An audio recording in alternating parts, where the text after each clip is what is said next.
In the fabled land of Northern California, nestled in the Valley of Sacramento, two friends begin a journey to enlighten the world about their experience living life as a Xennial. But what is a Xennial, you may ask? If you wish to know, then follow them on their adventures. Welcome to the Xennial Chronicles. This is James. This is Mike. And, we were gone for a week. Yeah. And I'm going to explain why. Because what was supposed to happen, what was pitched to me to happen, was that Mike was actually going to do a video to explain why. He was going to do this video. Really good pitch idea for the video, and I'll come back to the pitch idea for the video after I explain what happened. And Mike can give a very short explanation as to why. Actually, I can give the short explanation as to why the video wasn't done. Mike thought he was going to have time to do the video. Yeah. And it turned out Mike did not have time to do the video because he thought, my schedule is going to be a little bit open. And then his schedule was like, no, we're not going to let you be open. Screw that. We're going to throw a crap ton at you. Yeah. Mike was like, okay, I'm good with that because I would like the crap ton. Yeah. It's better than not having stuff. But here's the reason why you didn't get a show last week. Here's the reason why there was no podcast. The previous Friday before we would have recorded, whatever that date was. What was the date? I don't know. I don't really care because my brain was in a fog. I, due to my work and due to the fact that I believe in the effectiveness of vaccines, I went and got my third booster shot. Now, again, I did it immediately because it was required for work. For my job, I am required to be fully vaccinated, and I was long enough past my first and second vaccinations. We're talking about, of course, I'm going to say the word, even though I know it's the.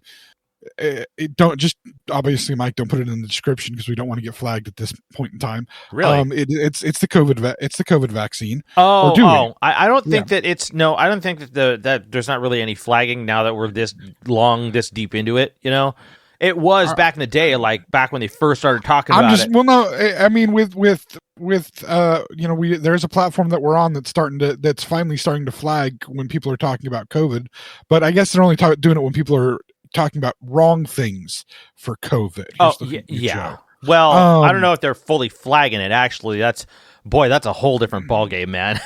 That is a whole different ballgame, and we're on that platform. But hey, I'm okay with them putting any disclaimers in front of our stuff if they need to. I don't see a reason for it because we don't spout untruths. But anyway,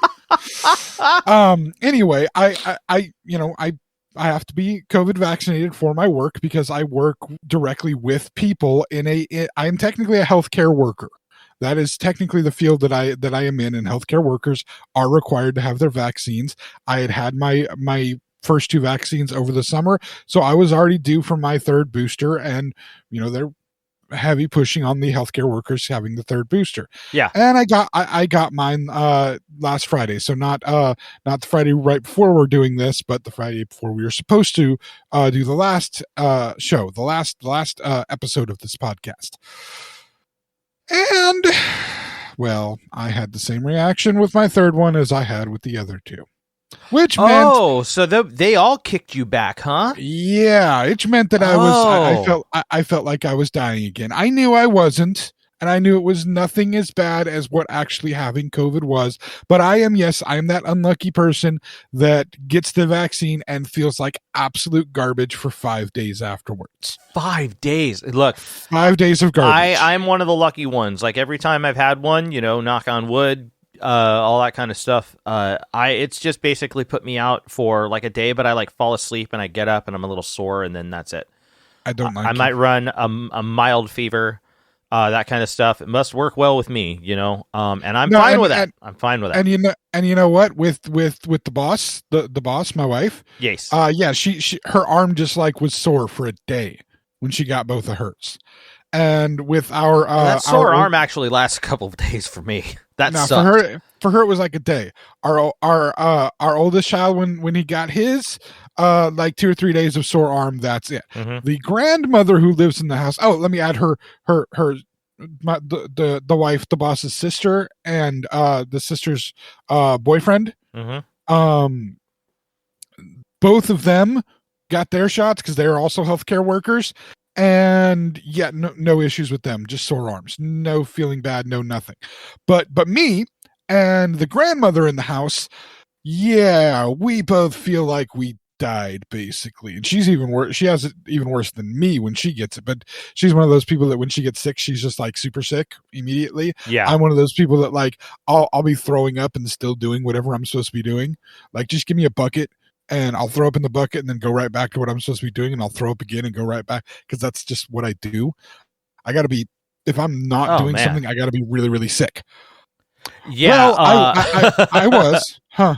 I was gonna say with me, like, dude, if I'm throwing up, I'm out. I'm down for the count. Like, fevers are still kind of back and forth with me. Like, I'll still want to like find time to occupy myself, and so I might get up and do something if I'm not too sore. But if I'm throwing up, dude, I ain't moving. I don't want to move. I can report that is true. I have been around Mike when he is throwing up. It is not because he is sick. It is because he has imbibed too much alcohol. But I'm pretty sure the results are the same.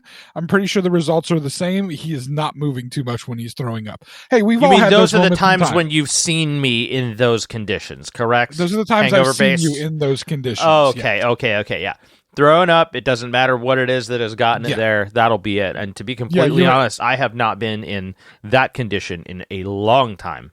Oh, it's been a long time. Not throwing up, but in hangover shape. I have not been in hangover shape in a very long time. This is pre-hangover shape. This is still in the midst of drinking, throwing up. Oh, good Lord. You're not into the hangover yet. Although I will say he is still as conscientious as he ever is. Look, even in those moments. Even in those moments. You know, and we've all had we've all had, I'm sure, the moments in our youth when we were drinking and we drank too much and our stomach said, nope, we're done. But again, he is still conscientious in those moments, caring about the welfare of other creatures around him. He does do that even in those moments of sickness. So this is good. This is true. I mean, he's still a good guy. I'm a caring guy. Yeah. Yeah. Even when he's puking his guts out, he's still a good guy.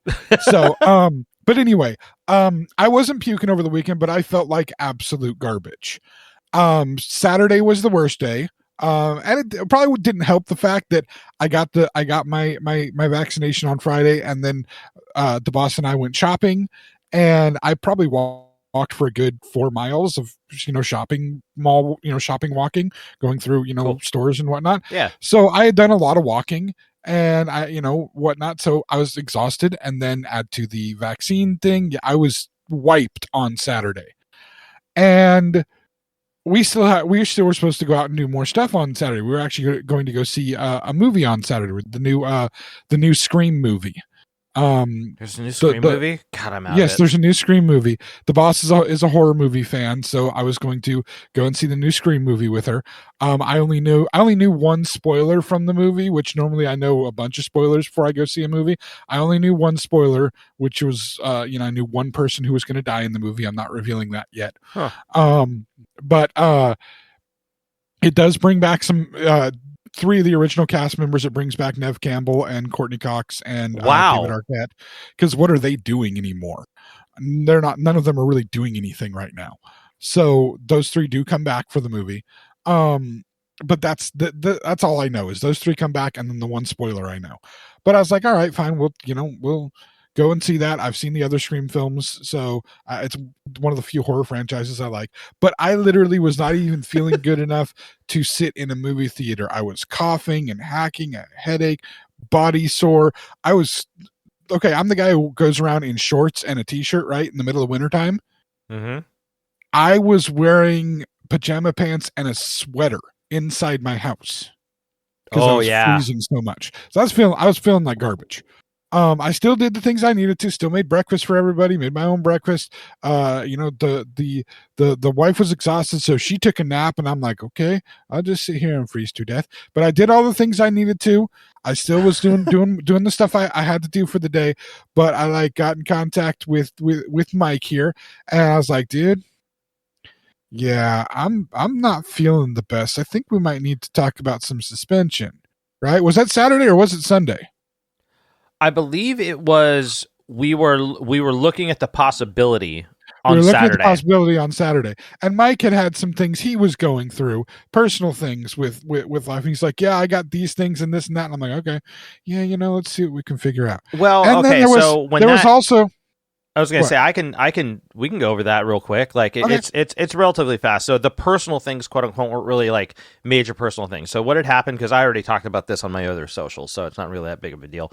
I ended up getting laid off at a job that I was at for like a year. And it was a job I moved on to that gave me better pay from a previous job I'd have.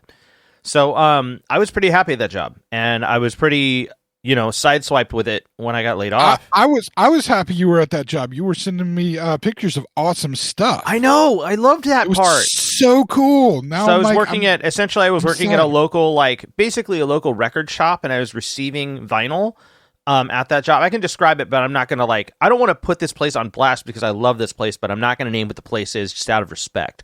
But I was working at a local record shop.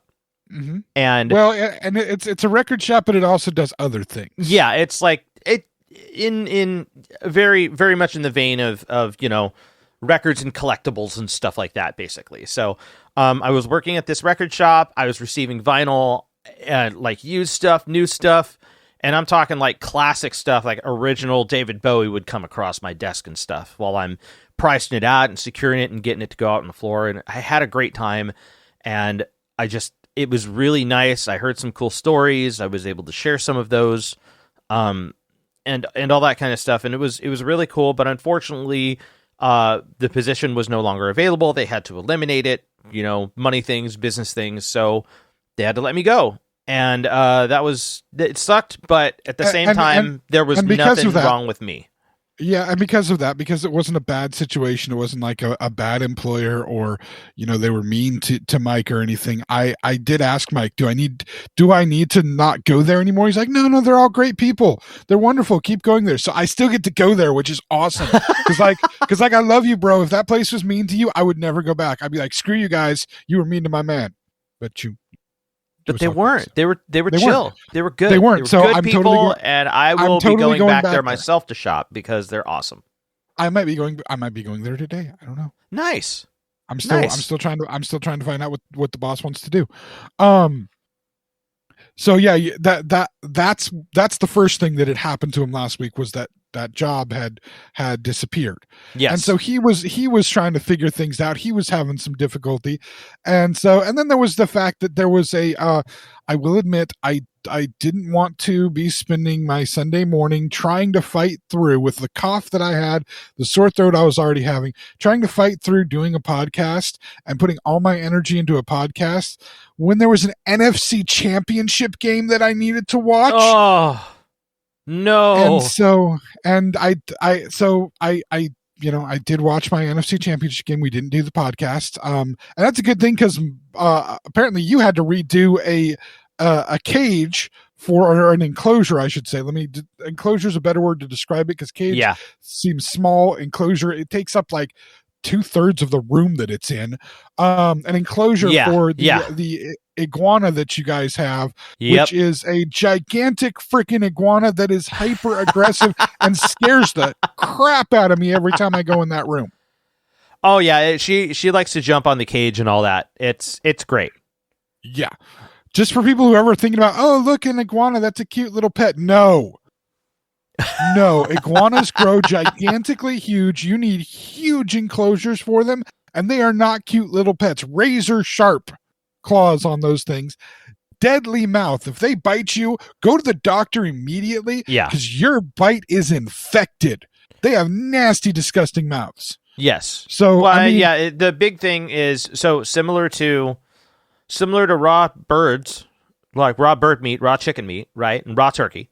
I believe it is salmonella that is kind of it's like a natural occurring bacteria in the biology of the animal. And lizards and birds are related, and they are both descendants of dinosaurs.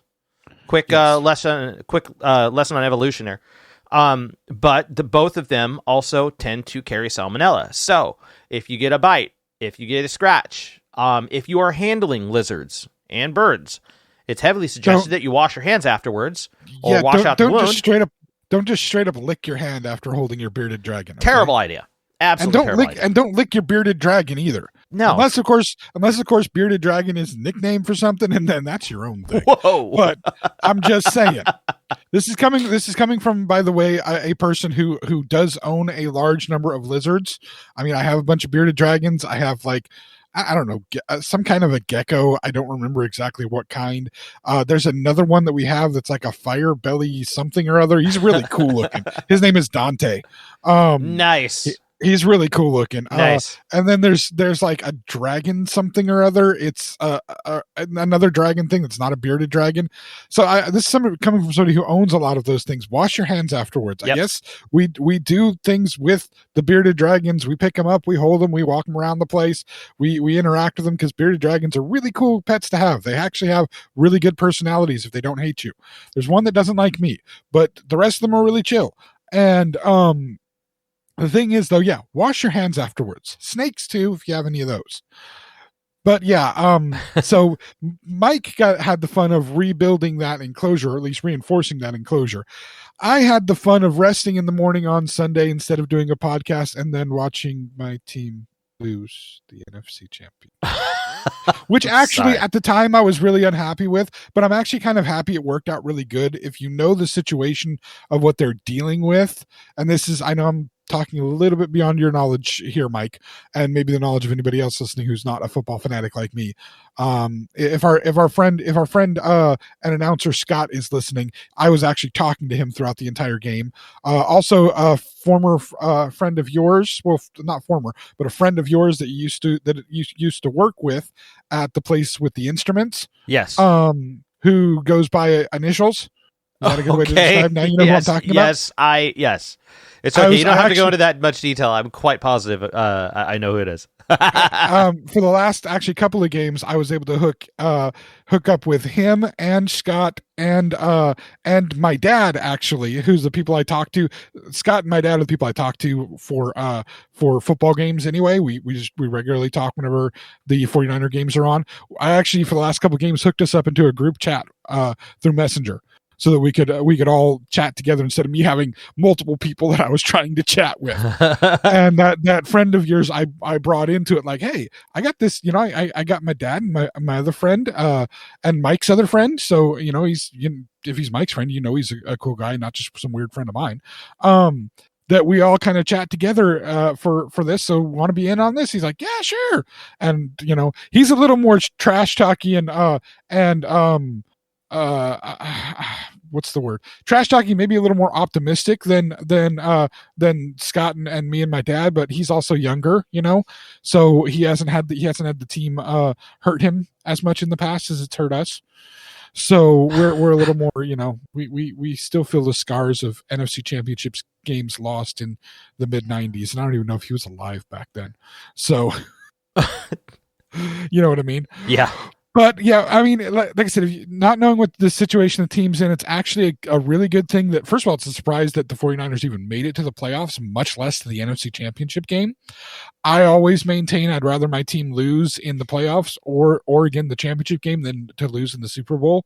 Losing in the Super Bowl hurts. You were at my house for a Super Bowl loss. Dude, that was the weirdest fucking game I'd ever seen. It was, and the pain and again, you admitted you are a passing fan of football. Yes. The pain I am sure that you saw in both me and Scott that day. Oh, you guys were devastated. The hurt that it caused us. I feel so much better losing an NFC Championship game. Losing a Super Bowl is just like, why? We don't lose Super Bowls. And that was the first one that the 49ers had ever lost. So it was even more devastating. The most recent one they lost against the Chiefs, it was like, oh yeah, I've been here before. Great. And I don't know that they would have won the Super Bowl. So I'm glad they lost here. I'm sad they lost to the Rams because fuck the Rams. But here's the thing, though. Knowing their if you know their situation, they had drafted a brand new quarterback to replace their inconsistent quarterback, Jimmy Garoppolo. Mm-hmm. Who, by the way, anybody listening to this, I mentioned this to Mike. Check out Jimmy Garoppolo, the current quarterback of the 49ers, soon to be elsewhere quarterback, and compare him to actress Morena Baccarin from the Deadpool movies, the Firefly series, gosh, she's been in a bunch of different things, but those are kind of the two biggest things that she is known for. And realize that they are basically gender swapped versions of each other. Seriously, it's freaky and scary. Which just goes to show that Jimmy Garoppolo, he is a good looking dude. And Raina Baccarin is hot. And anybody that thinks otherwise, I don't know what's wrong with you. But yeah, it's one of those weird things that I noticed. But anyway, I hate you. I know you fucking hate you. they drafted okay, I don't think they're necessarily gender swaps of each other, but they definitely look like they could be related.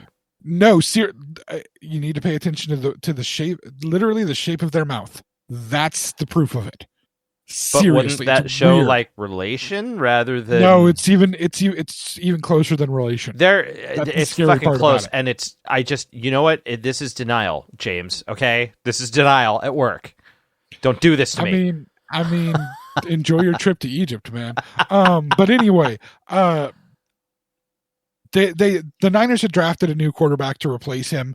They went with Jimmy Garoppolo for the season. They almost benched him halfway through the season until the team started winning and went on this really weird run to get them into the playoffs and then do some weird crap in the playoffs. I mean, the playoff games that the Niners were in this year were some of the weirdest games ever. You talk about that Super Bowl being weird. How about a game in Green Bay where Aaron Rodgers only scores one touchdown, and the only touchdown that the 49ers score is a blocked punt that's scooped and scored. The hell? It's a 13-10 game at the end of the game.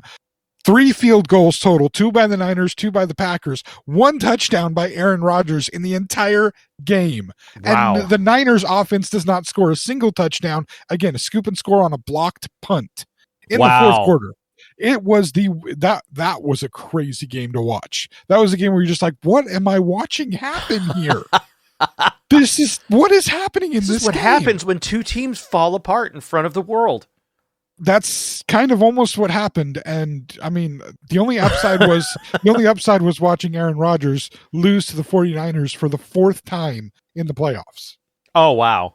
He cannot beat the 49ers in the playoffs. And it makes it even better that he wanted so bad to be a 49er. He thought so much that he was going to get drafted as a 49er, and he wasn't. And it pissed him off, and he kind of almost vowed revenge against the 49ers, and he cannot get past them in the playoffs. I like how it's his ultimate Despicable Me story.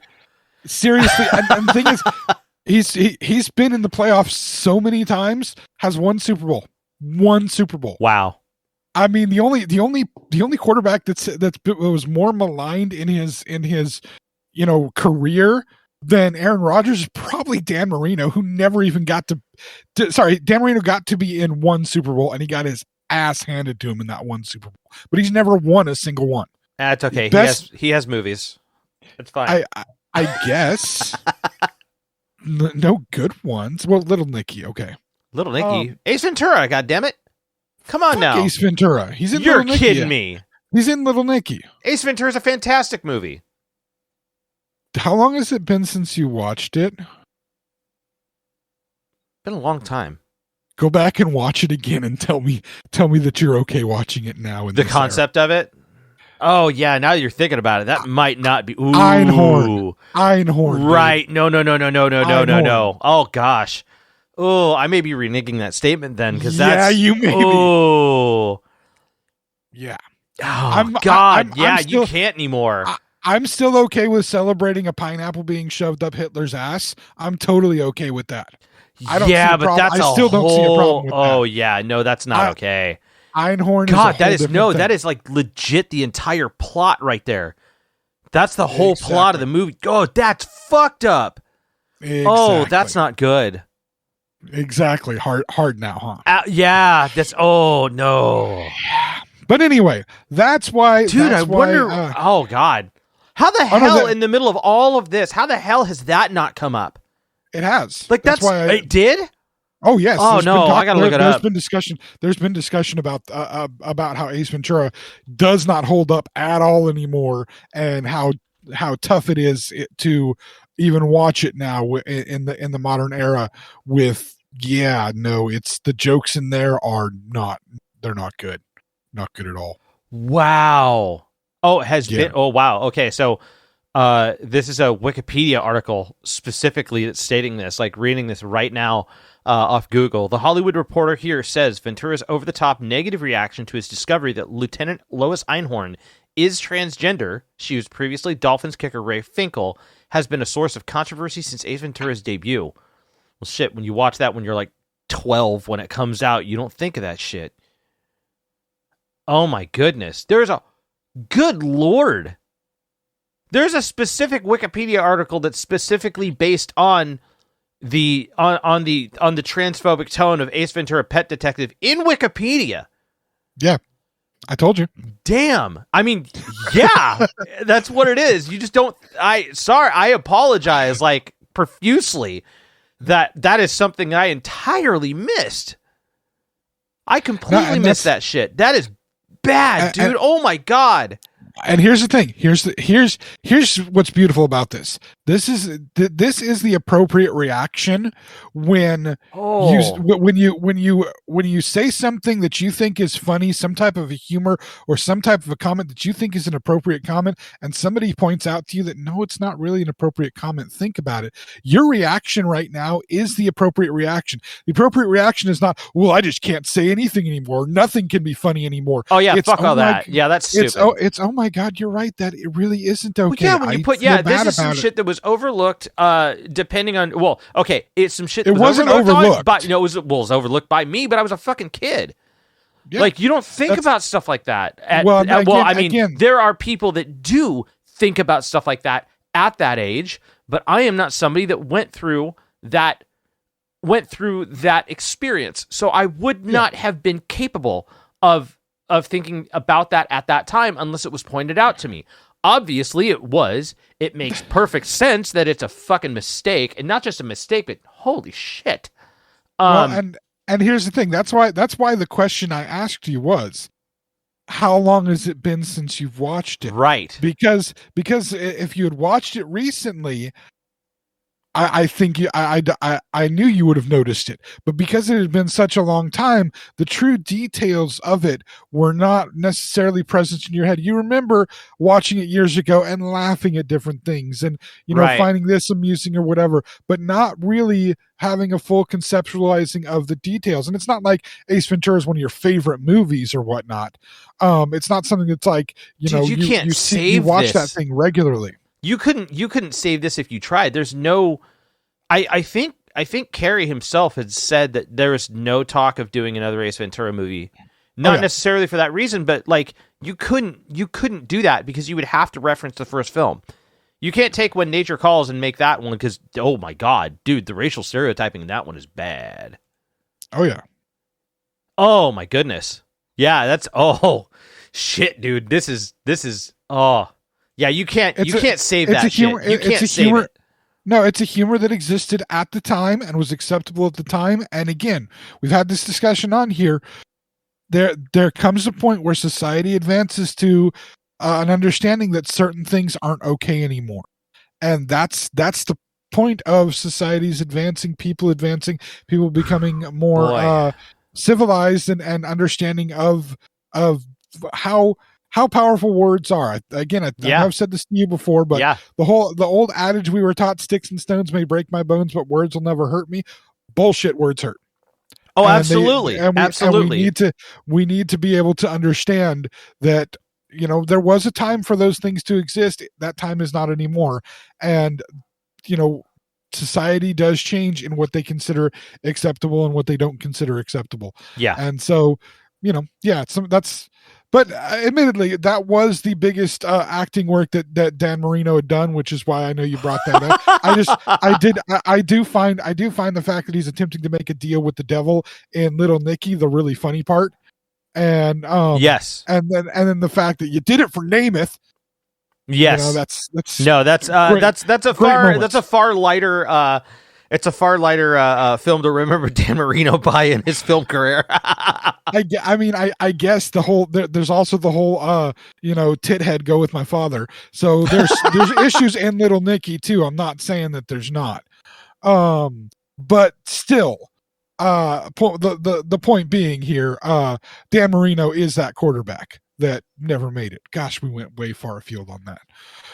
Thanks, Mike. Don't you put this on me. We were just literally describing what went over the weekend, right? And then this just went. Oh well, I love. This was a good left field conversation. But that's why we did not do a podcast last weekend. James was recovering from his vaccine and wanting to bend his energies toward the NFC Championship game, which didn't help his team win at all. Which again was fine. It means I finally got to order my jersey because I've been waiting to order my jersey until the end of the season for the team, so I didn't jinx them. Yes, I know jinxing your team is not real and it's not logical. I feel it anyway. I'm accepting the illogicalness of it.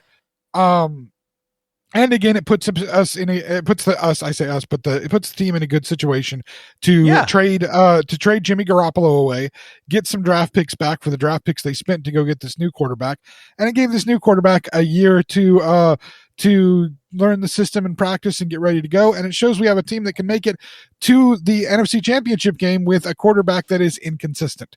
Jimmy Garoppolo has shines of greatness. He does amazing things sometimes. Sadly, that it's only sometimes, and you never know when the hell it's going to be.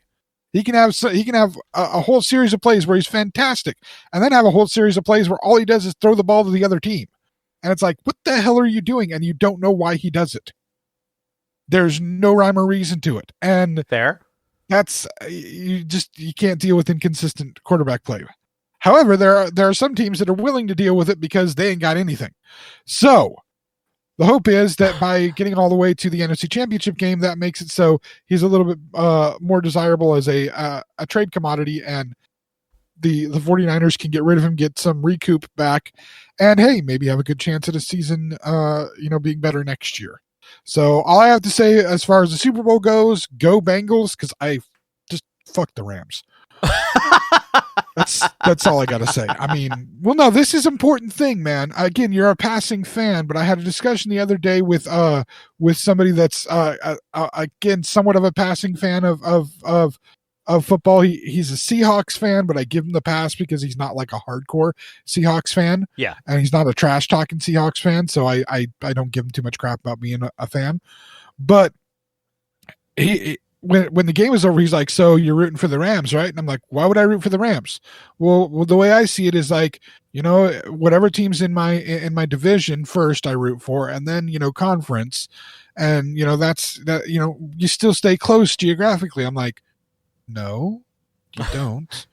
Mike, if you're a passing fan, maybe, but a hardcore fan like me, no, you don't, you don't do that. What do you mean? Like, because your division teams, like within your division, like the Niners are in the NFC West division. It's the 49ers, the Rams, the Seahawks, and the Cardinals. I want none of those teams to win but the 49ers. I hate those teams with a fire and passion. Like if you're a hardcore fan like me, you have rivalries with teams that you will always root against those teams. And it gets difficult when you have two of those teams playing against each other and you have to weigh which one you hate the most. It's not which one you like the least because you like none of them. It's which one you hate the most and you want that one to lose. And the Rams are like the number one, as far as actual real football rivalry, the Rams are the number one real football rivalry. You hate the Rams. Recently, we hate the Seahawks. You hate the Cowboys. Of course, everybody should hate the Cowboys. That's just my opinion. You hate the Packers. And this one's not for football reasons. This one's for geographical reasons. And it's much more for people who grew up in the Bay Area as opposed to anybody who grew up in the rest of California. It's not as big an issue. You hate the Raiders. And that, again, that's geographical more than it is anything else. It isn't about, they don't play each other that often, right? Right. But aren't they two different divisions too? Or in the same? They're two different conferences. Conference is the big one. The Niners are the NFC. The Raiders are the AFC.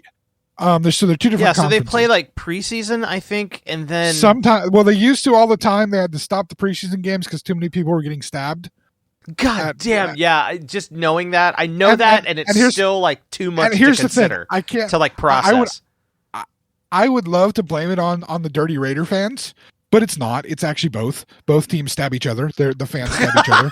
So I will be honest. I would love to blame the dirty Raiders because I don't like them. and I automatically think less of their fans because they're fans of the Raiders. Right. And I mean, we have friends that are, a friend of yours that's also kind of a friend of mine is a Raider fan, and I love him to death, but I love him just a little bit less because he's a Raider fan. I wonder what damage has been done to him because he's a Raider fan. I have a brother that I'm not sure. I claim him like 90% as my brother, but that other 10%, he's a Raider fan. And he knows this. He knows that I feel this way about him because he's a Raider fan. I love him. He's my brother, but he's also a Raider fan. So, like, I mean, I would save him if he was in danger, but I might let him get hurt a tiny bit first. Oh my God. If that makes sense. Well, you have... It's deep seated, sir. It's deep seated. I have a father and my wife's father and stepmother who are Rams fans, and needless to say, we don't talk during the football season. We don't. It's just because it will not be good.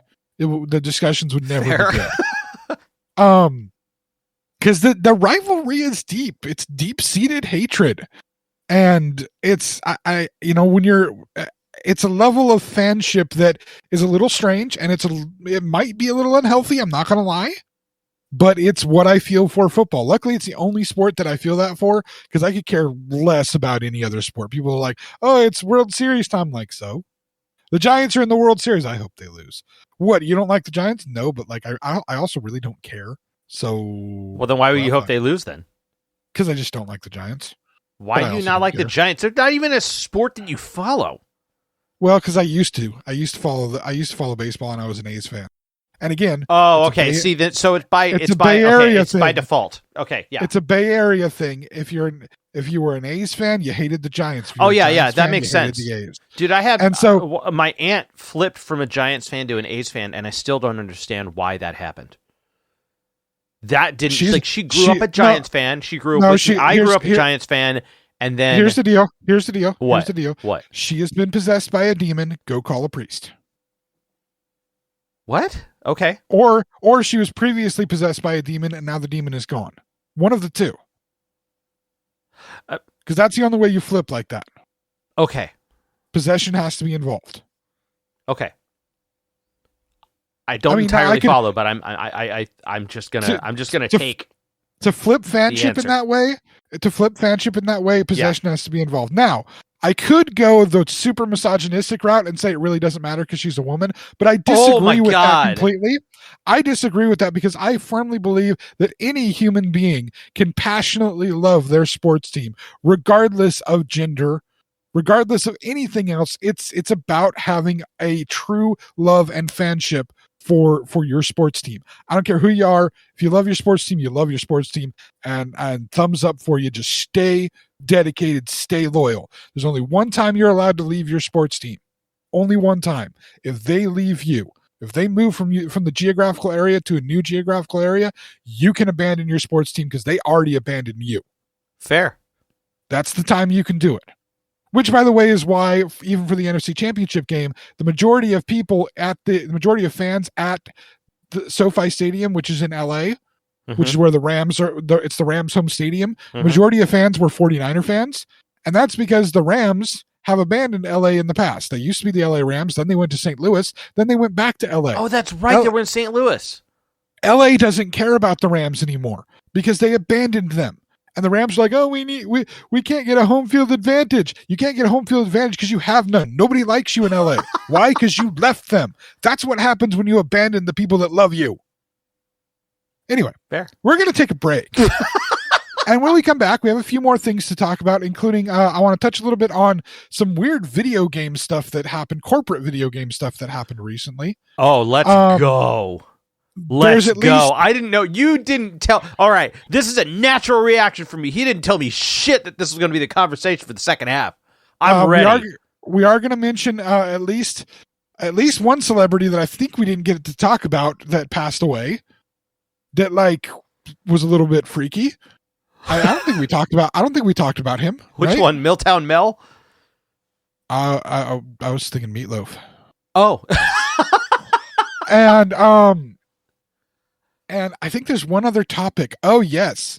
It's another football topic. We'll get to that. Okay. So we'll be back in just a minute. All right. Hey friends, this is Mike from the Xennial Chronicles reminding you to subscribe to our YouTube channel. You can also follow us on Twitter and Facebook at Xenchron, spelled Xenchron, to keep up to date on all things TXC. And please check out our official website, thexennialchronicles.com, or if that's too much to type, Xenchron.com. Thanks again for listening, and now, back to the show. And we're back, everybody. All right. Since we were just talking about football, I guess I'll bring up the one football-related thing. I know you were like, you were primed. I was waiting. I was like, yes, let's go. Oh, I'm making you wait. This is a quick one, though. For the last 2 years, the one of the football teams in the NFL has had gotten rid of its mascot name.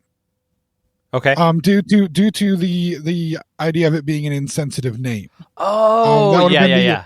The team formerly known as the Washington Redskins, Yeah. who have just been going by the moniker the Washington Football Team. Well, Hold on. huh? Their interim name has just been the Washington Football Team. Yes, the Washington Football Team, because they couldn't come up with a name. I would just call them funny- the Washington Footballs. Okay, well, what's funny is a bunch of people went out on the internet and started buying up a bunch of domain names that were possible names that they thought that the team would want to do to try to be able to sell them back to the team for like lots of money. Oh God. Right.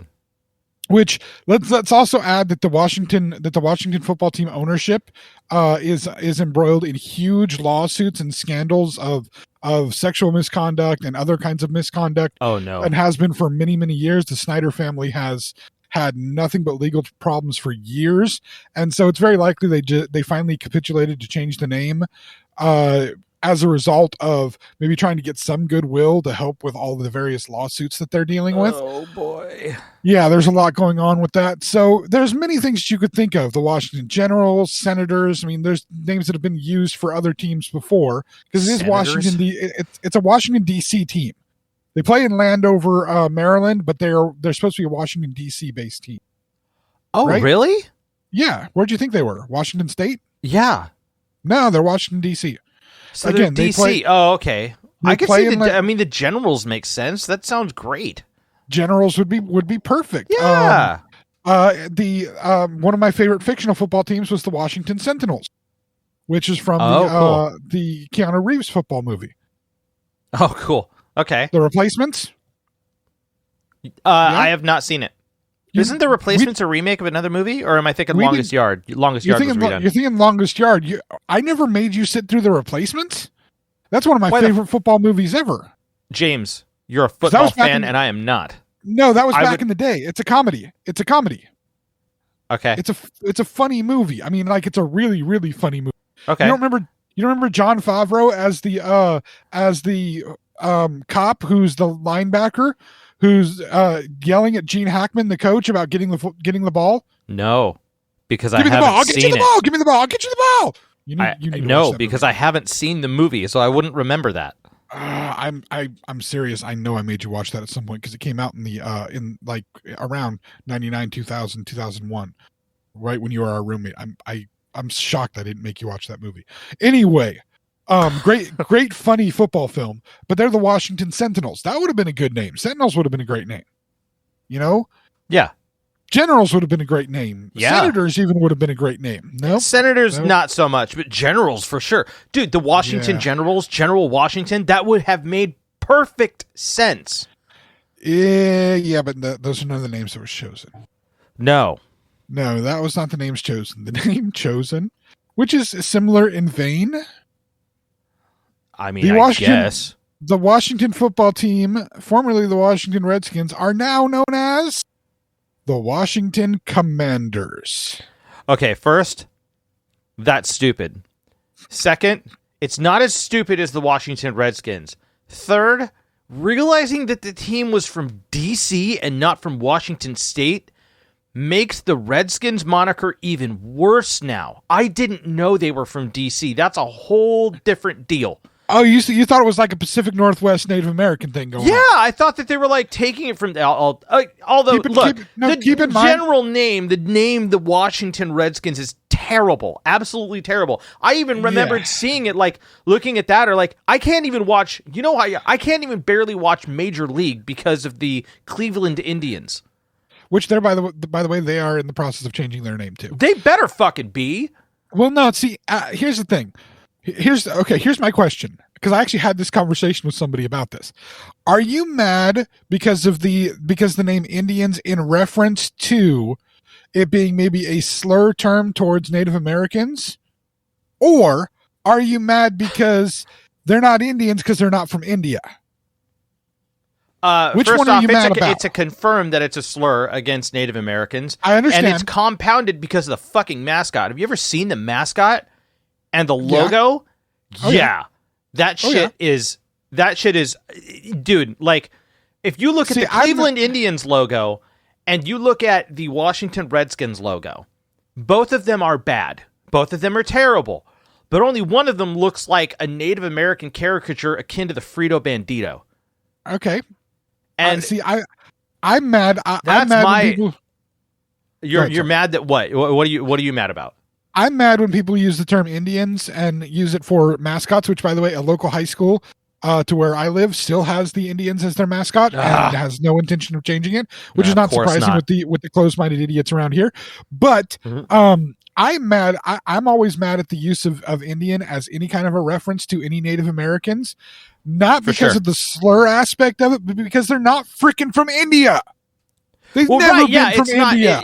That in and of itself is the only reason they're freaking called Indians is because Columbus was stupid and didn't realize he landed on a whole different continent. Yeah. And refused to admit that he landed on a whole different continent. So no, these are Indians. No, they're not. Indians are from freaking India.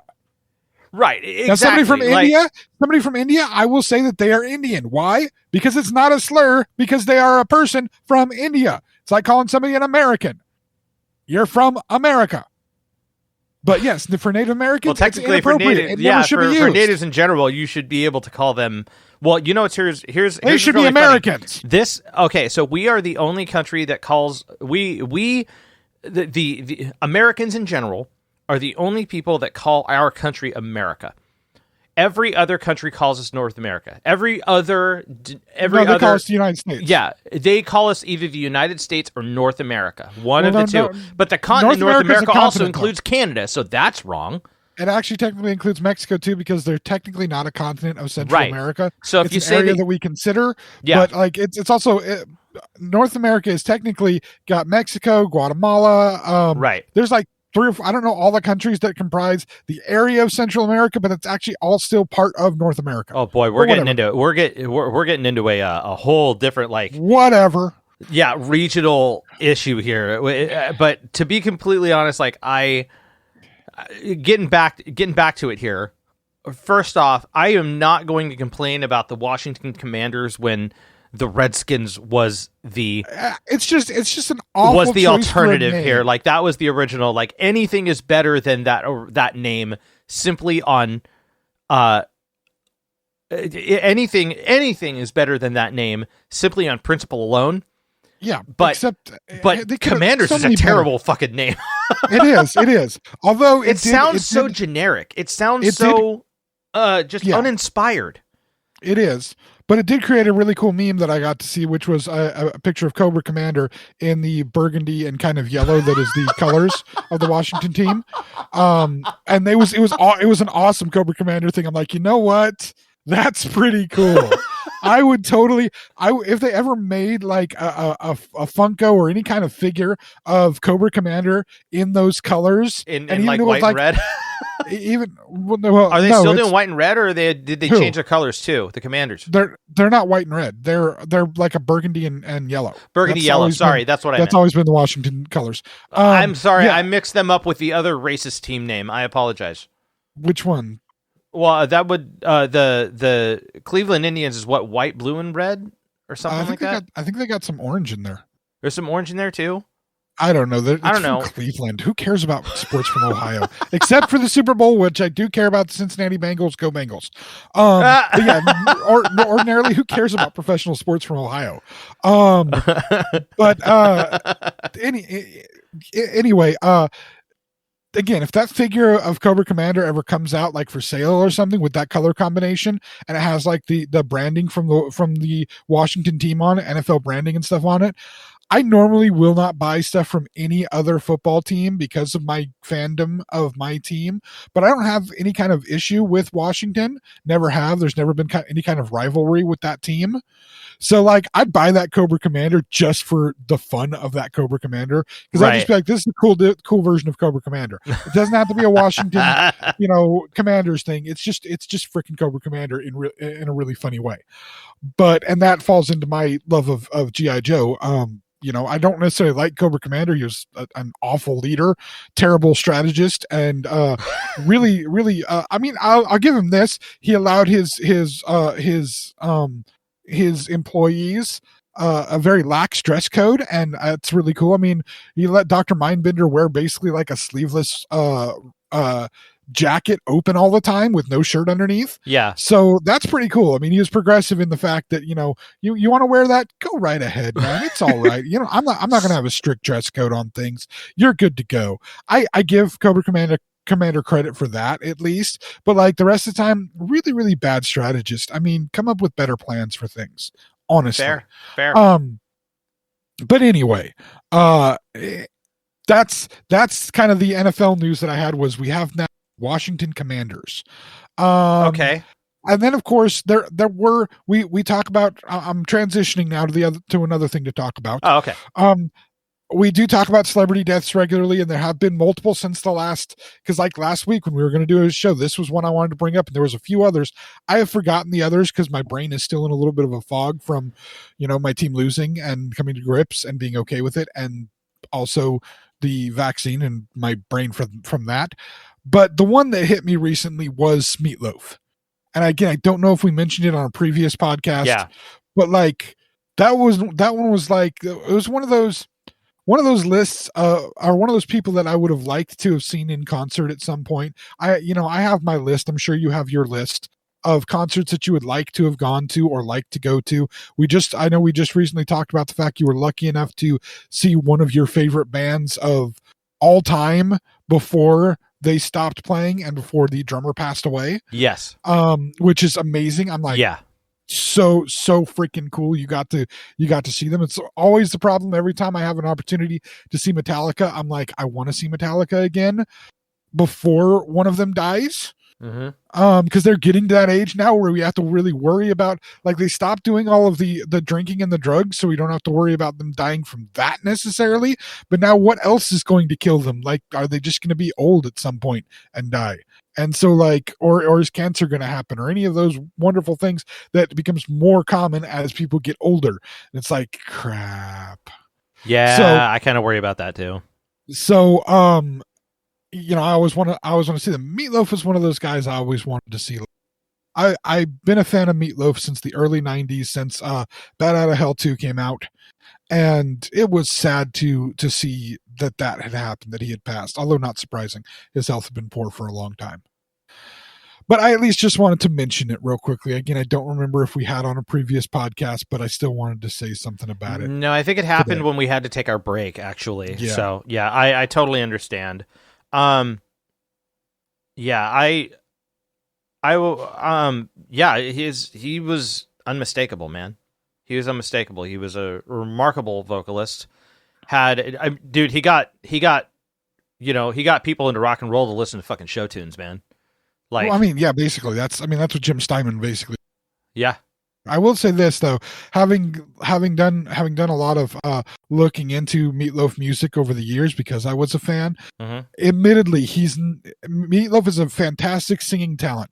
Songwriter, sadly, not very good. He was at his best when he was paired with Jim Steinman. I was gonna say he had his though. He had his way of getting that. He had his way of getting a good writer. So he was able to do his job, which was his job, and he was damn good at it. And admittedly, he had one album that from Desmond Child, who is a fantastic songwriter. There's a couple other, I can't even think. There's another name. I can't think of the name of the other person that did the writing on that album. And there was some Jim Steinman stuff on it. But yeah, he worked best when paired with a really great writer and turned, like you said, music that was really more show tunes, more set for a Broadway musical, into rock music. That was Jim Steinman's kind of, his style of writing was to fuse rock music with Broadway, and that's what you got out of Meatloaf. And a few other artists were able to do a few of those songs. I mean, Total Eclipse of the Heart, that's a Jim Steinman song. Originally, Meatloaf always claimed it was originally meant for him, but what was it? Bonnie Tyler did that. And fantastic song. Didn't she pass away recently too? Bonnie Tyler was like last year. She may have. But that gives you that idea of, I mean, that song's basically a love. Literally, that's what Jim Steinman wrote it as. And then no, she's still alive. Bonnie Tyler's okay. Still alive, yeah. And then the Celine Dion song, "It's All Coming Back to Me Now." That's a Jim Steinman song. Yeah, didn't he end up doing that for Bat Out of Hell 3? Yes, Meatloaf did end up finally recording that. It was, again, one of those that Meatloaf claims was always for him to record. He finally did record it on Bat Out of Hell 3. But that's his best work was with Jim Steinman, and then of course his acting was pretty darn good too. I mean, his name is Robert Paulson, isn't it? Yes. And so, did you actually see? Did I show you Rob Paulson's tweet after? When Meatloaf passed, when Meatloaf passed, a bunch of people put out the hashtag his name was Robert Paulson, or his name is Robert Paulson.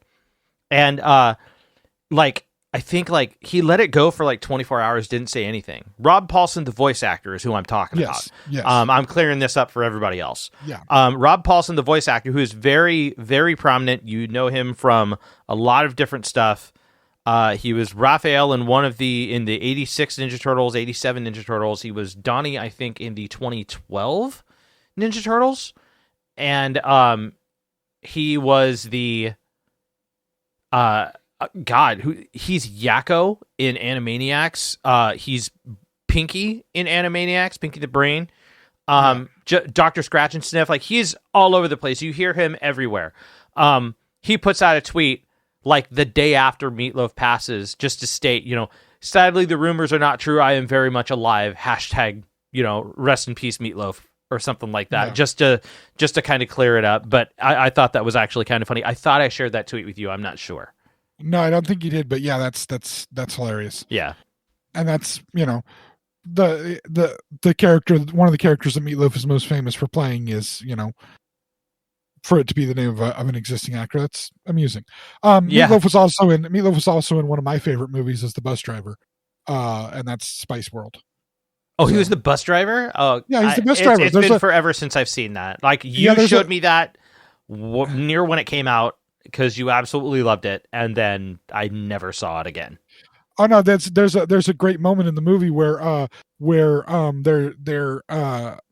their manager, who I can't think of the name of the actor, but fantastic British actor playing their manager, comes up to him and says, "Can you do something about the bathroom? Because there's a bathroom on their bus, and it gets clogged up with hair or whatever. And can you do something about the bathroom?" And Meatloaf, as the bus driver, says, "I love those girls, and I'd do anything for them, but I won't do that." Of course. Oh, it's great. Fantastic. It's like, that's funny. Fantastic. That's the kind of movie that stuff is like. You should expect it, and if it doesn't happen, you would be greatly disappointed. Oh yeah. Yeah. It's like watching a Justice League movie, like the Justice League movie, and not having Cyborg say "booyah." You have to have that happen. Yeah. At some point or another. Yep. Or it's like if it ever happens in the new Star Wars continuity, since we have seen Luke Skywalker back in The Mandalorian picking up Grogu, and also in The Mandalorian you've seen Ahsoka Tano. If for some reason Ahsoka Tano and Luke Skywalker happen to be in the same place at the same time, you want Ahsoka Tano to call Luke Skywalker Sky Guy, and if it doesn't happen, you're a little disappointed.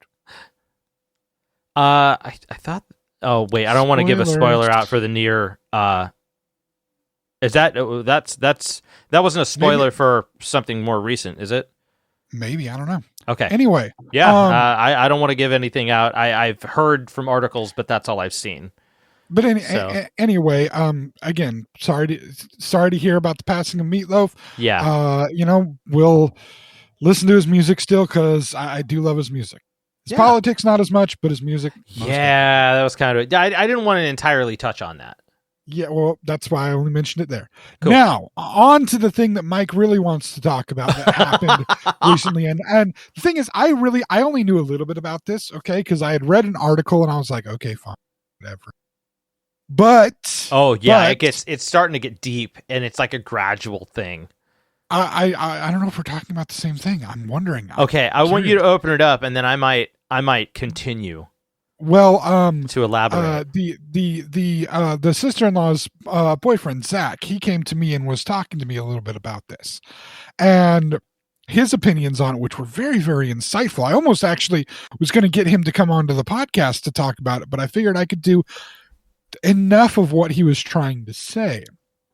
And what I'm talking about is the purchasing of Blizzard. Yep, Activision Blizzard.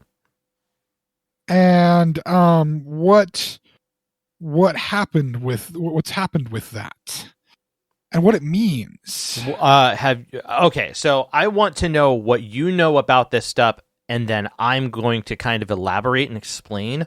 I think that's the best way to go about this. So, Microsoft, right? Microsoft, yes. Microsoft ends up buying up Activision and Blizzard. Yes. Now, Activision already owned Blizzard. They basically they became a conglomerate. So Activision Blizzard. Now, before this, are you familiar with the controversy with Activision Blizzard recently, especially around Silicon Valley in general? All of the sexual harassment stuff. And yes. Yes. Activision Blizzard during that time. I have a bit of familiarity with it. Yes. Yeah. Activision Blizzard during that time was substantially.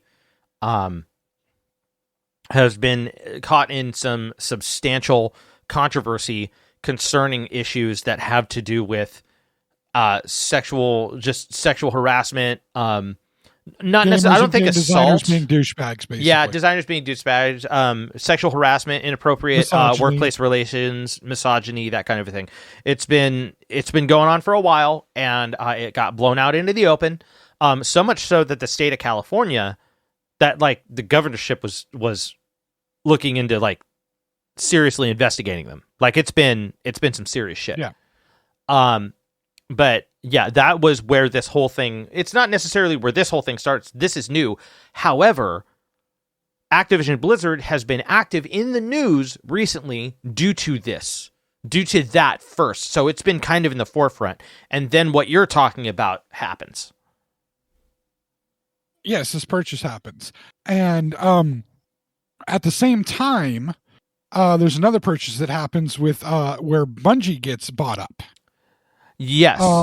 Which is funny because Bungie for the longest time was a Microsoft directed company. In fact, would you like I've told the story here before that Bungie was an independent video game company that was making video games was primarily for the Macintosh computers back in the 90s. Yes. And I believe I've told the story here where I was at a after party for Macworld convention where they were playing Myth 2, which was a Bungie game, Mac game, and they showed us as the first American audience to see anything about Halo. And at that time, it was more like Halo Wars ended up becoming. It was a top-down strategy game. It like was Command and Conquer, first-person shooter. Very much so, more like that. Okay. It still had your Marines in the armor. It still had the proto Warthogs and those kinds of things. But it wasn't a first-person shooter at that point. And then Bungie was acquired by Microsoft to become the flagship video game. Halo ended up becoming the flagship video game for Xbox upon release. Yes. And so Microsoft had bought them. And then Bungie ended up getting out of the Halo game. 343 Studios took over Halo, and Bungie went the route of Destiny, which was and Destiny 2, and now this there's some other things that they've been working on. Now seeing this purchase, those purchases. This gets a bit more. There's actually a lot more that happens here. Okay, what you're talking about. So there is a lot of stuff that has been going on in more recent years having to do with Bungie's properties. But I'm gonna do this. Let me take over here because I'm gonna give you a bit of a history lesson here on what happened over multiple occasions. Because Microsoft has been known for buying other video game properties, and now there's more to this, if you don't mind. So the first thing is, back in the late 90s, before the Xbox actually came out as a system, Microsoft actually had a meeting with executives at Nintendo pitching to purchase Nintendo. Oh, not surprising. And they got laughed right out of the fucking room. Like, Nintendo's no, fuck off, get out of here. This is good because this is, I think, is leading into what part of the point that was brought to me. So at this point, they were before they got into the console game, they were trying to buy one of the leaders in the console game. Yes, because their goal was, first of all, Microsoft's goal has always been to dominate whatever market that they're in, completely dominate it, have complete control of that market. Yep.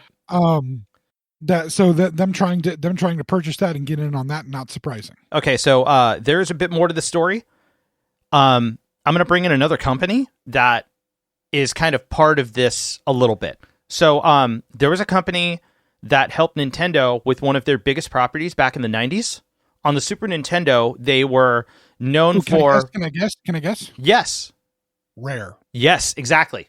Essentially, they were tapped by Nintendo way back in the day, and they made a couple of their own properties, but their big, their flagship game back in the 90s, in the mid-90s with Nintendo, with the Super Nintendo, was Donkey Kong Country, right? They made a few extra characters, blah, blah, blah, but their main star of that game was Donkey Kong. So they're responsible for, like, Diddy Kong and... yes. What's the girl? I can't remember. Dixie Kong? Dixie, okay, yeah. Yeah. All those other characters, like, they created characters around that universe. Now, if I remember correctly, the characters that they created for the game, they still independently own, right? Okay. But I think they may be licensed out. There's some licensing back and forth stuff that's done. In the meantime, like, this is why things have gotten a little bit more complicated, because Nintendo's been trying to re-release a lot of their big games on the Switch. And it's gotten a little complicated with the Nintendo streaming service, the game streaming service they have, because Microsoft actually purchased Rare sometime afterwards. And those original properties that were by Rare are now owned by Microsoft. So Diddy Kong... And are available, by the way, through Game Pass. Certain ones are. So major games that were original characters. The Banjo-Kazooie series. Perfect Dark. Killer Instinct. Actually, Rare, if I remember correctly, was the ones that they worked on GoldenEye 007, which is like the big N64 shooter title everybody loved because it was like kick-ass multiplayer. I actually hate that game. Oh, okay. So there was actually a remake of that game that was done on the Xbox 360, and because of, I think, licensing from Paramount, if I'm not mistaken, it was canceled. Okay. The game was fully developed, and a working, completed version was made, and then at the ass end of it, they couldn't get licensing. They actually couldn't get the game to release after they fully completed it. More recently, there is a new remaster of that coming out on Xbox, but there was a 360 remaster that was done, and if you know where to look for it, you can find it, but it's not exactly easy to get that thing running on a 360. You can't just install it and let it run.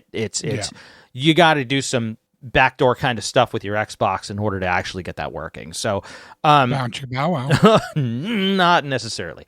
But there are other properties that now Rare owns that was done and released on the Xbox consoles that were no longer available. Like Conker's Bad Fur Day is another one that was huge on the N64.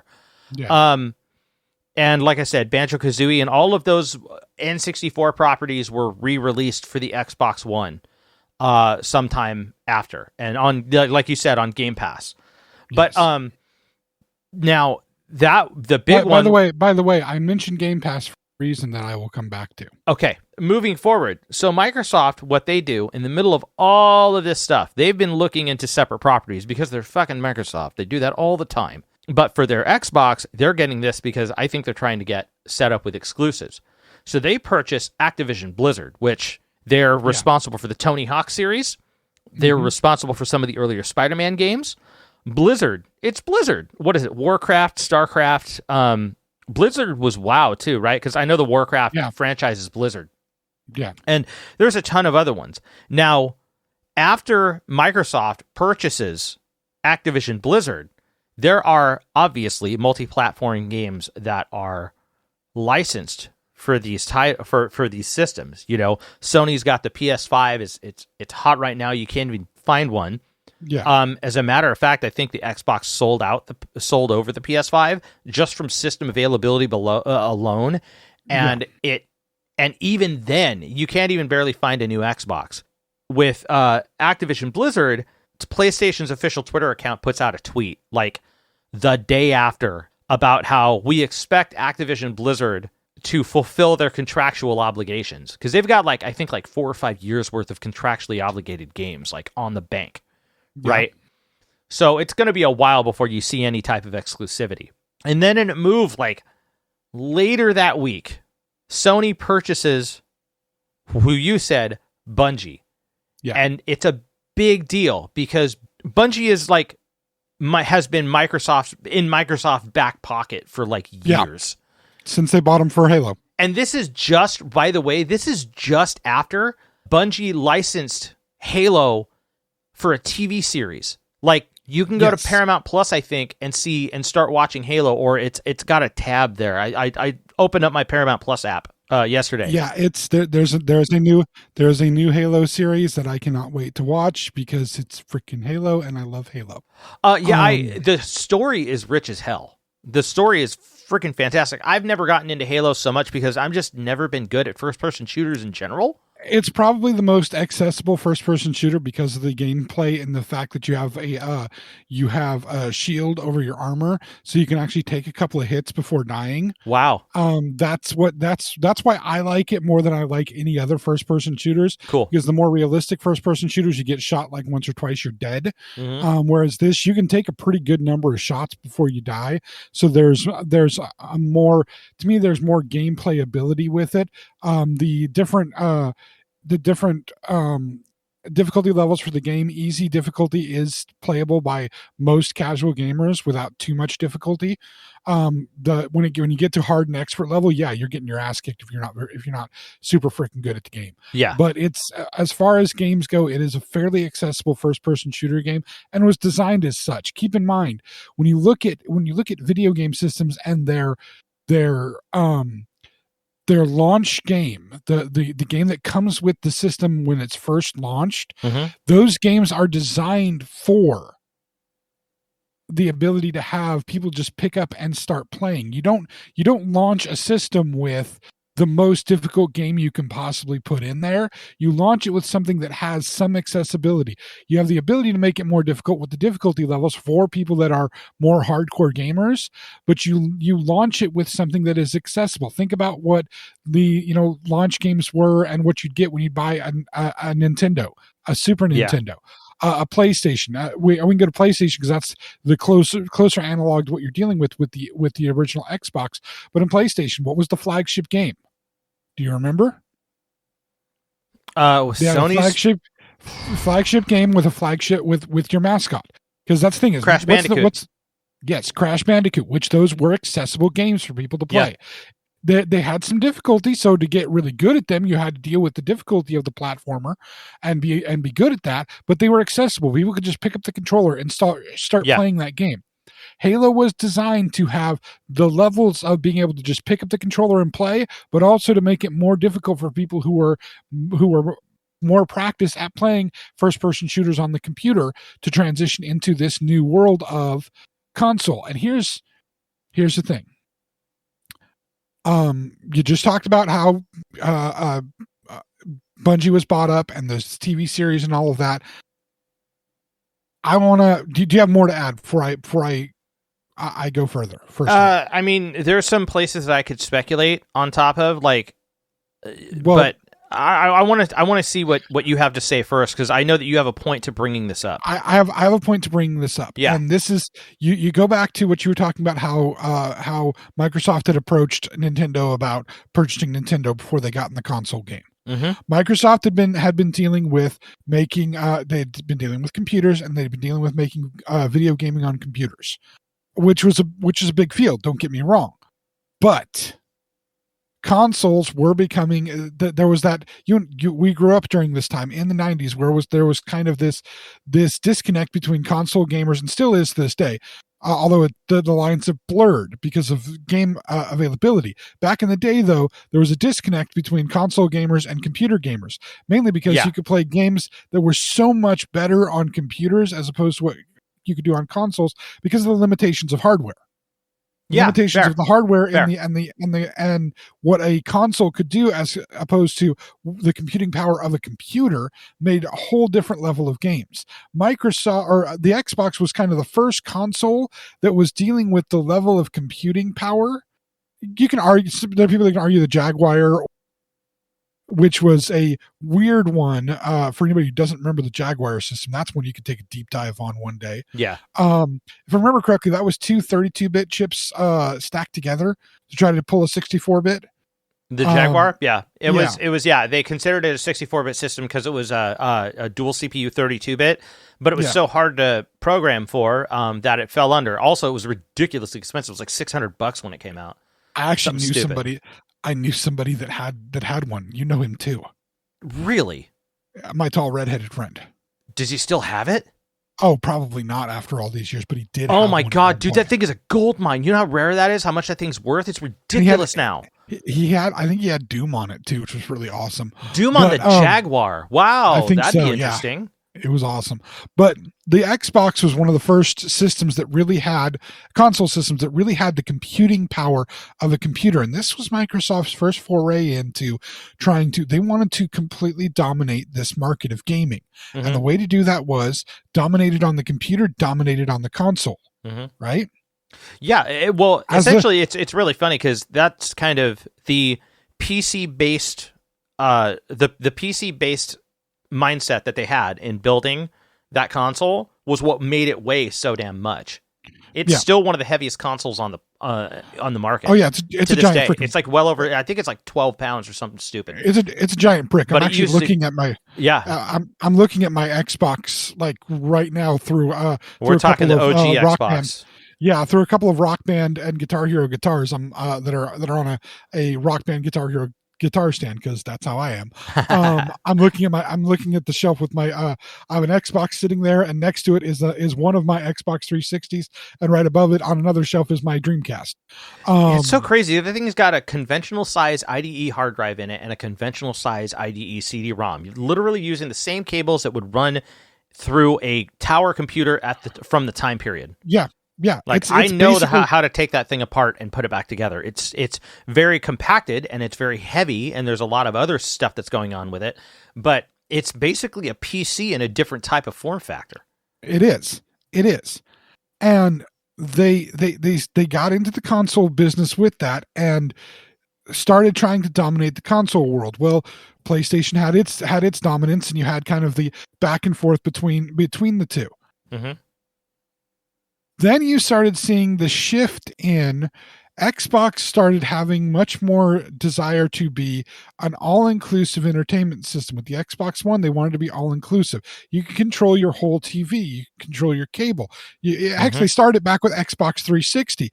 They started the Xbox Live and then eventually the Game Pass for all of these abilities to be able to stream games and download games and digitally work through playing games.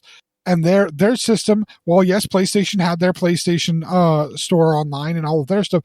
Xbox, the system was a little bit more robust, a little bit more full, and a little bit more accessible and user friendly. Mm-hmm. I know many people who got Xboxes specifically for the online capabilities of being able to stream different things through, especially Xbox One. I bought an Xbox One finally because it was the only thing I could stream Disney Plus through originally, because Disney Plus wasn't available to stream through any other platforms. Because Disney Plus was important to me, damn it. Star Wars, Marvel, Disney.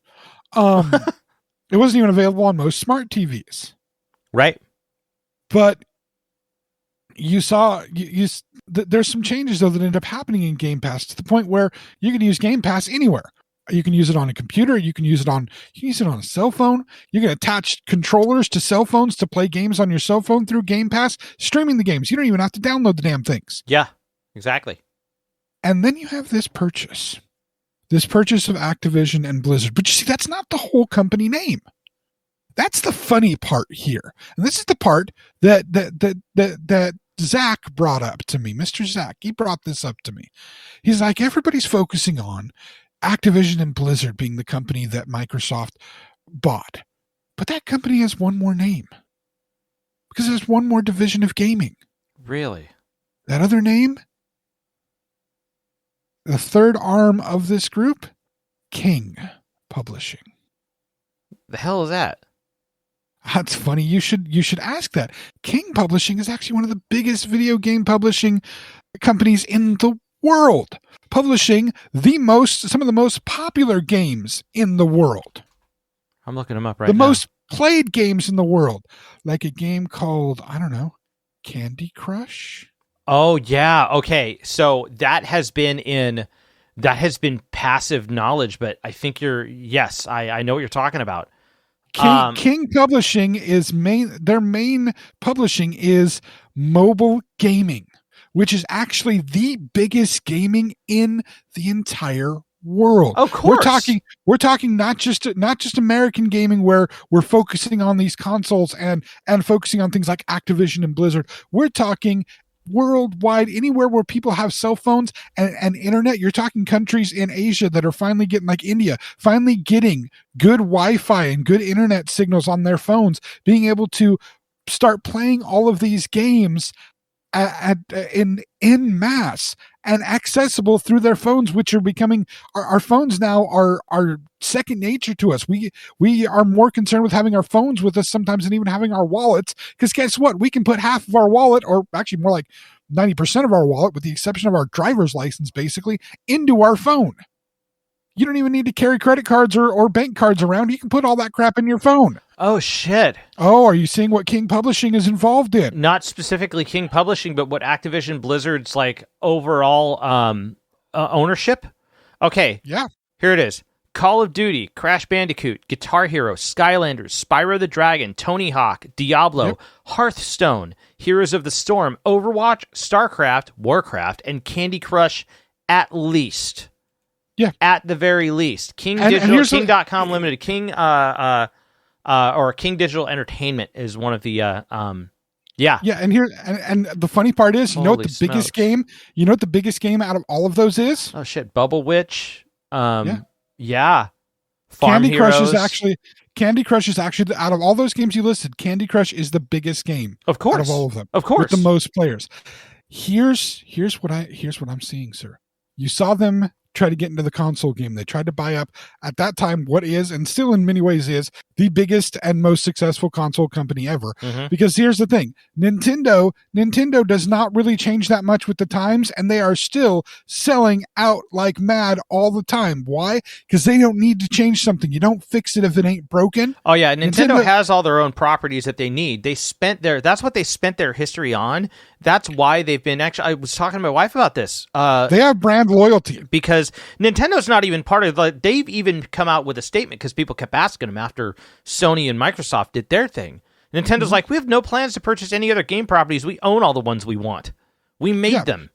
We own Donkey Kong. We own Mario. We own freaking oh my gosh. Just, they own, so honestly, Zelda. They own Metroid.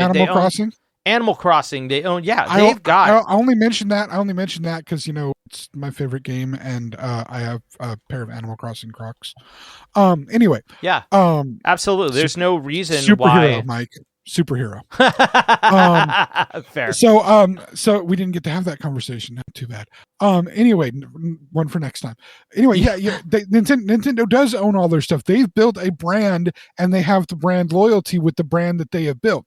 And so they don't need to worry about all these other acquisitions. Nintendo lovers will buy Nintendo stuff regardless. They will buy a brand new freaking Mario game, even if it's just Mario doing the same shit over again, because it's another damn Mario game. They don't freaking care. Pokemon. They own Nintendo. Pokemon. I forgot about that for some stupid reason. Pokemon's another one. They will buy more games of each one because what it comes down to is they have that brand loyalty to that brand. They may have the other gaming systems, and that's they may have their Xbox if they're the Xbox people. They may have the PlayStation. They're the PlayStation people. They'll have those. That's fine. But they will also have whatever the new Nintendo thing is. And the reason that they will have the new Nintendo thing is because they love the new Nintendo thing. But this is where, like I said, well, Nintendo has this major exclusivity that is not dependent on other companies. That's the reason why they're fine. Yeah, they can get Capcom games if they want or they need, or Midway games if they need. But it has something else, though. It has something else, and this is going to what I'm seeing Microsoft trying to do here. Okay, it has something else. Microsoft's trying to do this, but they're trying to one-up Nintendo on this. So Microsoft does this, buys these up. These things that are basically the height of computer games with StarCraft and World of Warcraft, because those are the height of computer games as far as worldwide computer games being played, right? It buys it depends on that's the thing about PC gaming. It's very open. There's a lot. Most of the time with PC, you're looking at first person shooters, you're looking at, or like, Grand Theft Auto or dungeon crawling. A lot of dungeon crawlers. Minecraft is also a big one. You're talking these things are big money makers. World of Warcraft, StarCraft. They have tournaments for World of Warcraft and StarCraft. These are money makers. Oh yeah, for sure. These have dedicated fan base. Yeah, absolutely. They bought up some major title properties for console gaming. They bought up now some major titles for mobile gaming. And all this stuff is going to be added to all the different streaming services where you can stream it to the computer. You can stream it to your gaming system. You can stream it to your phone. This is Microsoft trying to have, and having built the structure of streaming gaming, buying all of these things, they are trying to completely control a new market of gaming, an entirely mobile market of gaming. Oh, you're talking like server-based gaming that people have been trying to do, and it keeps crashing every time? Yes, but they're trying to make it so they own all these properties to control it better. And they are going to make it so I see in the future they're going to get out of the console game because they're going to have it set up to where you can stream through your smart TV. You can stream through your phone or your tablet. So instead of having to have money wasted on the production of a actual physical console for you to use, you'll be able to stream everything controlled entirely by Microsoft through all the various devices that you own and pay a subscription fee for it. You know what? There's actually multiple companies that have tried to do this. Google has tried to do it, and it Google flopped, has. but they did it with a game system. And essentially, there's also another one called the Ouya. I'm not sure if you're familiar with the Ouya. That is server-based gaming, mobile-based. I know what you're talking about, where they basically, the processor is on a server, and all you're doing is you're getting video feed and inputting controller inputs into a server that then feeds you the high performance of that system. The problem is I don't think there was a robust enough system to deal with that much data back in the day. But now that we have more of the 5G networks, now that we have more devices that you can do that through, so it's not just necessarily doing it through the mobile platform of your phone, but I'm talking having smart TVs almost in every house now, being able to hook up a Game Pass scenario, whatever Microsoft's thing is, through your smart TV, and have your smart TV be able to do it. There's no need for a console anymore. There's no need for any of those extra pieces. This is the way that you fight. And the reason why they want to do this, and Microsoft's not the only one. See, Nintendo's doing it with their franchises too. What they're doing now is with the Switch. It used to be like, if you go back to like the Wii and the Wii U, okay, and the DS, the 3DS, all that kind of stuff. Those servers are starting to shut down. The Wii's original server shut down a couple of years ago. The Wii U is probably a year or two out from shutting down completely. Now, with Nintendo, let's take Nintendo because it's kind of very centralized, but it's easy to actually tell what the transition is. That's why I said Nintendo has this thing already. Yes. They have the mobile gaming with the design of the Switch being both a physical console attached to your TV, and unless you have the Switch Lite, if you have the standard Switch, it's a physical console and it's a mobile console all in one.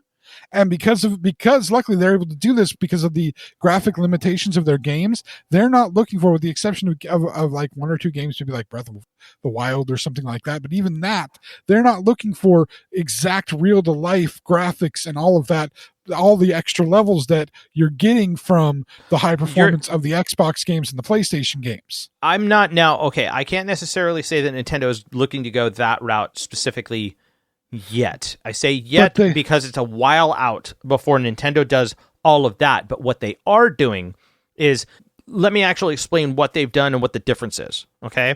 So when you look at the original, look at the OG systems. Okay. When we're looking at like the NES okay. NES, Super NES, N64, and GameCube. Those four systems were built in with games that were finished. They were on physical media. You pop the physical media in. The game exists on the physical media. It exists nowhere else. Okay. Then you move on to the Wii, where the Wii had physical media, but it also had downloadable media.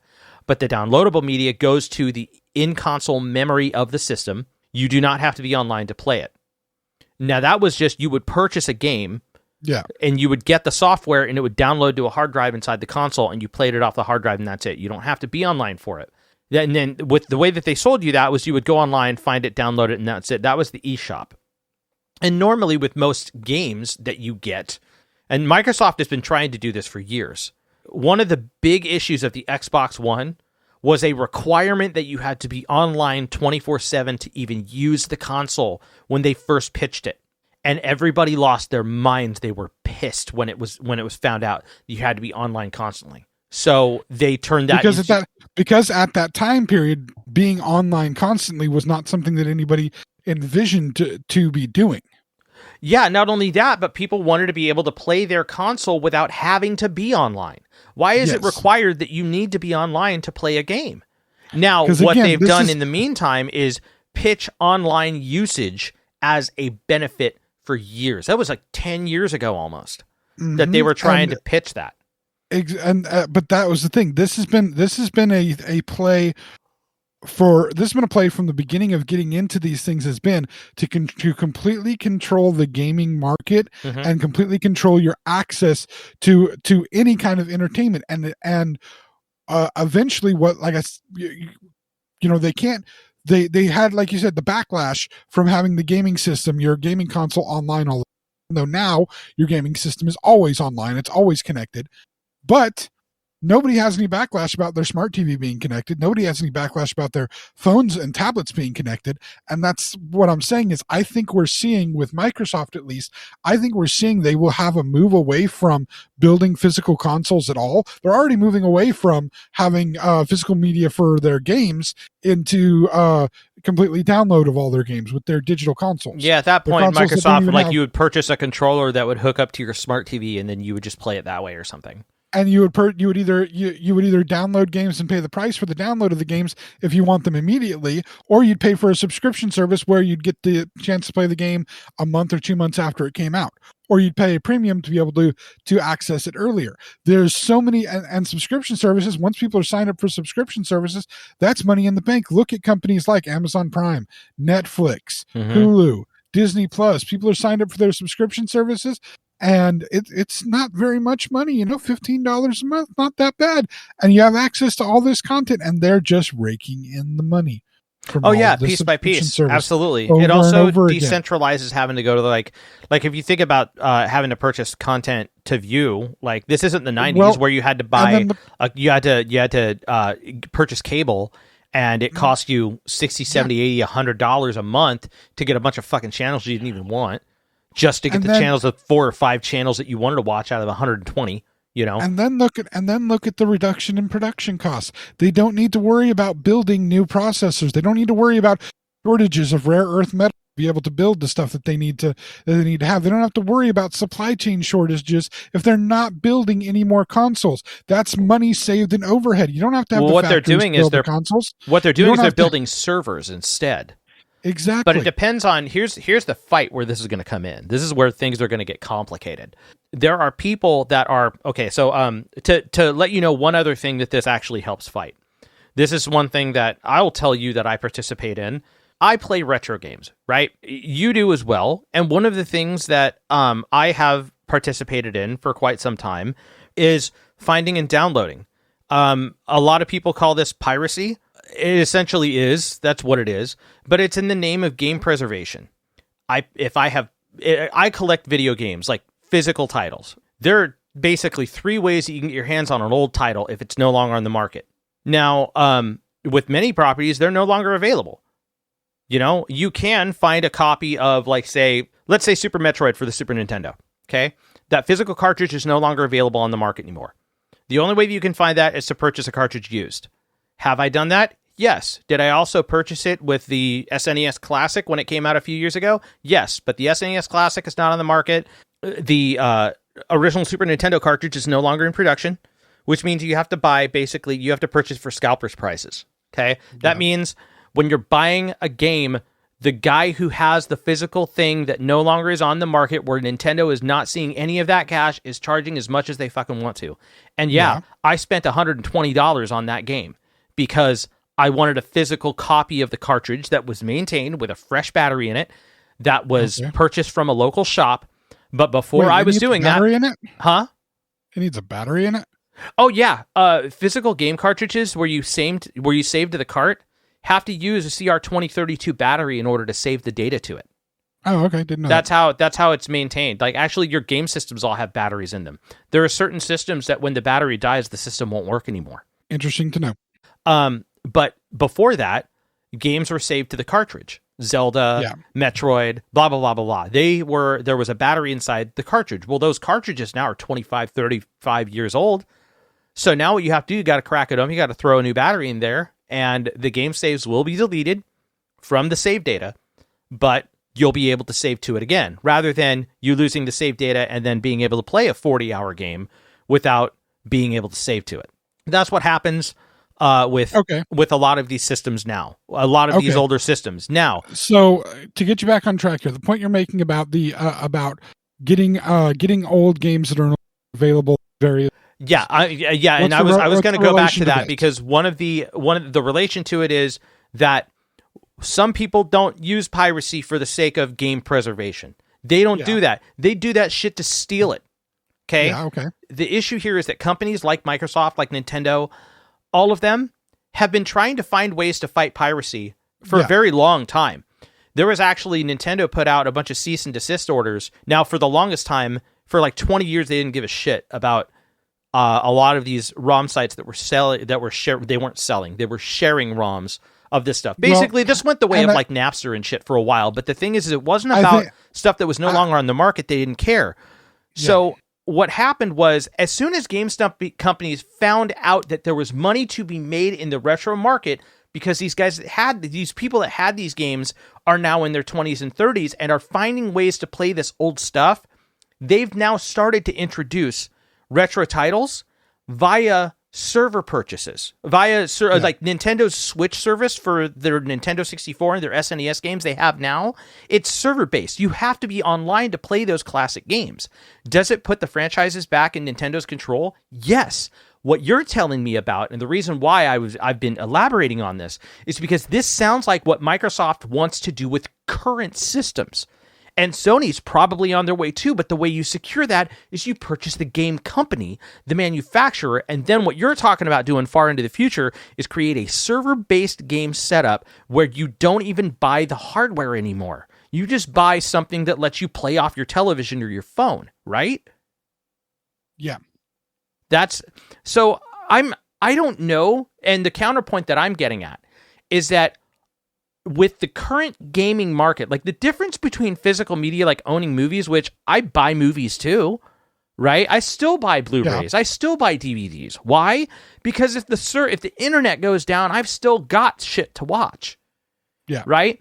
I've got games to play and all that. I understand that, but the concept for people of the internet going down anymore, that's not something that people consider acceptable. The internet needs to always be happening. The internet needs to not go down. Oh yeah, it's getting worse and worse. People's tolerance of the internet going down has been dropping hardcore. And again, the idea of being able to transition from, it's not working on my smart TV, I'll just go to my phone, which people are constantly online on their phones anymore. People are constantly playing, and that's the thing is, people are constantly playing games like Candy Crush, like all these online games, all these phone-based games. People are doing it. They don't care how much data that they're using. They're getting unlimited data plans so that they can do these things. The final hump to get over, the final thing to get over, is the few companies that still throttle your data when you reach a certain data point on your data plans.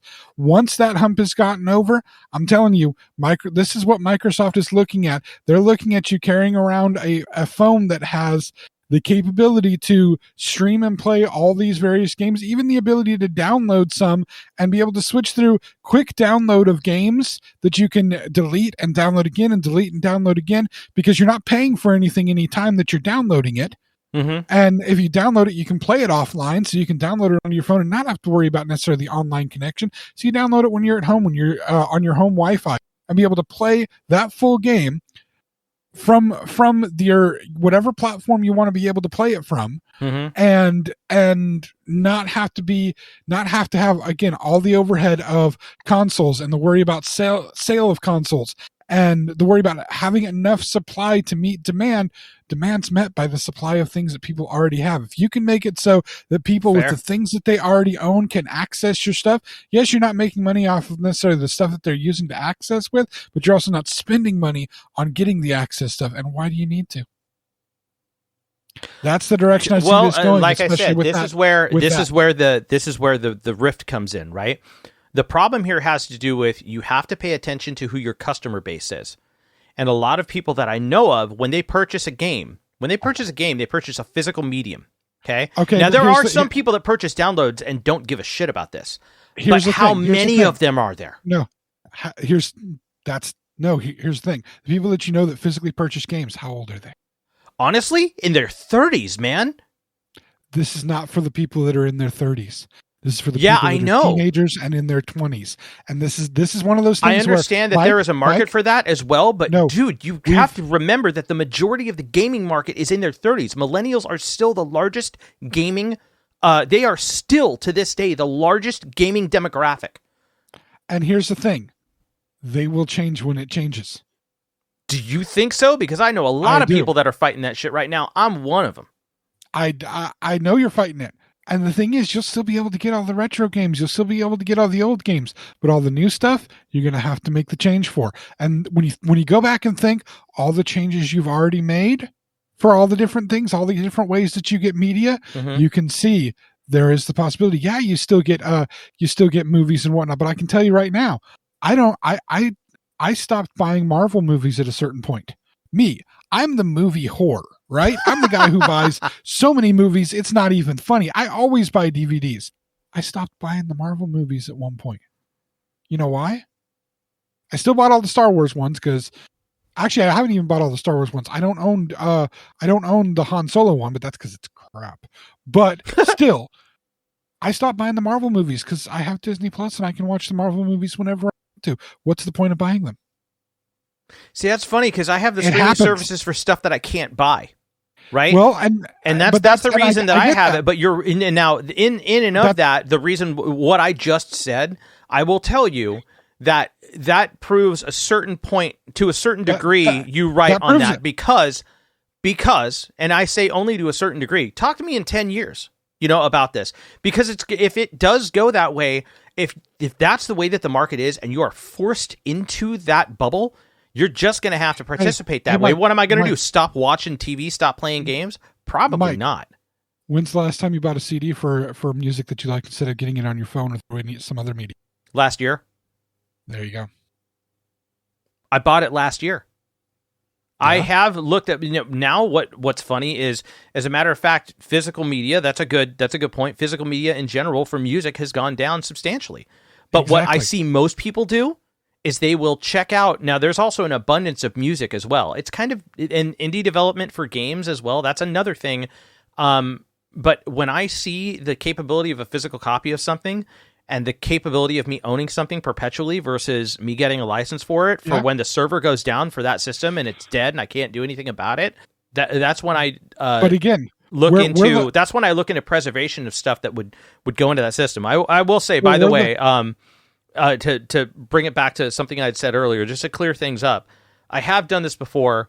It's not something I continue to do, unless there is no possible way in hell that I can get my hands on something that I want to at least check out. Oh, quit trying to absolve yourself of the finding games in different ways. It's okay. It's okay, man. You're trying to absolve yourself of something because you think you've done something bad. And no, I haven't.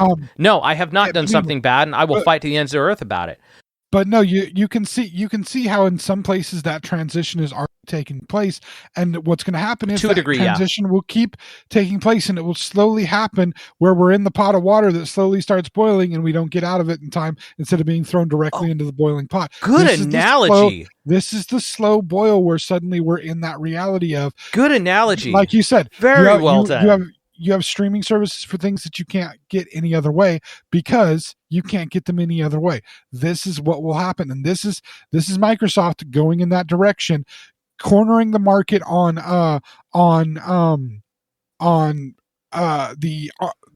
phone gaming with the King publishing, getting all of those phone gaming market, getting all this other market. They are bringing it to a completely server-based, using it from whatever devices you have, not having to build consoles, not have to worry about the availability of consoles, because then they can make it so that people can access their stuff immediately at any point in time, and people will pay premium, just like they already do pay premium to access something on the day that it comes out. They won't have to wait in lines. They don't have to worry about any of it. Full access, and they'll pay whatever they possibly have to pay just to be able to get access to that as fast as humanly possible, immediately. Getting that access. That's what we're looking at. The immediacy of it, not having to go get anything extra. That's the way to tap that market. That's the way to get that loyalty into that market. Anyway, that's weird, man. Like I don't know. Like I'm curious where this is going to go when it comes down to, because you've also got the issue here when it comes down to monopolizing video gaming in this industry. If all of these guys are purchasing, like, think about it. If Sony and Microsoft are purchasing like that, right? Then you're going to have a reduction in competition. And at some point, the law has to get involved in order to allow competition to continue in the market. Because this idea, what you're talking about, is going to absolutely crush indie game development to the ground. It's going to be gone. No. You just license in the indie games to be able to make the able to. Let them do it. Get the licensing in, connect them into it. I don't know, man. This could break things up really bad. Actually, this may make indie games even easier because then indie games just have to worry about having their game design there on the on whatever the server is. They don't have to worry about trying to get the company to be willing to make the product as far as like turn them into, because I know most indie games are online download stuff anyway. It's very rare that they make physical copies of indie games.